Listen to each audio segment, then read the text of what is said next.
everyone. This brief presentation will focus on your second research paper, which will actually be formatted as a memo. So we'll talk about how to write your memo.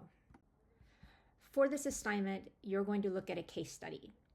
So assume you are the training supervisor at the Arizona Department of Corrections, and the director of DOC has asked you to write a memo for a proposal for a new employee ethics training program focused on reducing unethical incidents among new corrections employees who work directly with the incarcerated offender population. So this is like you're a prison guard, so you actually work day to day, side by side with the offender population, each of whom happens to be incarcerated. So we talked about the ethical incidents that are prominent among employees who work in this environment. So you want to make sure that you've already read that information in your text and you have a really good foundation of what those incidents are and why they come to be. So we're going to talk about what needs to be addressed in your memo. So you're going to write a memo to the director of the Arizona Department of Corrections, and you can actually look up his name. Right now it is a man, but maybe when it comes around to writing this paper, it'll be somebody else, but right now it is a man. So you're going to address this memo to him, and in the memo, you're going to address the following things. Number one, we're going to provide a background. So what are the top 3 ethical issues that are impacting the corrections field? And we're just looking at among the population within corrections that's dealing with the offender population. So we're talking about the prison guards. And there's lots of information that's in your text that we've talked about in the modules. And then point 2, what leads to these unethical issues within this population?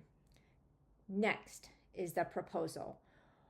Write a detailed proposal. What content should be in the ethics training?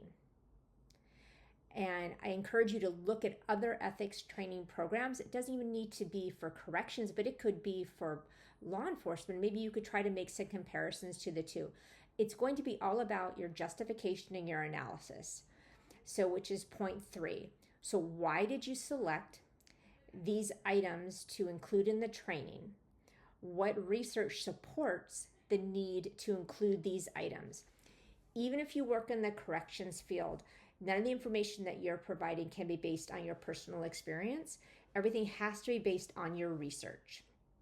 So for example, if you want to try one of the ethical issues that happens to take place among the prison populations happens to be say you mentioned that prison guards providing favors to the offender population. So this is one of the issues. What is your training going to address? How is it going to minimize that taking place? And in your research, you're going to find what's being done to minimize this from happening amongst prison guards. So now we're going to talk about the assignment requirements. So you're going to write a 2 to 3 page memo. Now memos are single spaced, so we're looking at between 1,000 and 1,500 words. But you're going to follow the prescribed memo format that is posted in your syllabus and also in the assignment link. So everything that's listed in your proposal must be supported by your research. Again, even if you work in the field, you cannot go on your personal opinions, personal experiences, anything like that. Everything has to be supported with your research. So the body of your memo is single spaced, but then it's double spacing in between paragraphs. Your memo is going to be written in the third person. You'll have a minimum of 5 sources. Now, again, these are your scholarly or acceptable sources. So we're talking about peer-reviewed scholarly sources, scholarly journal articles, peer-reviewed trade journal articles, or government publications. We cannot include any unsupported opinions.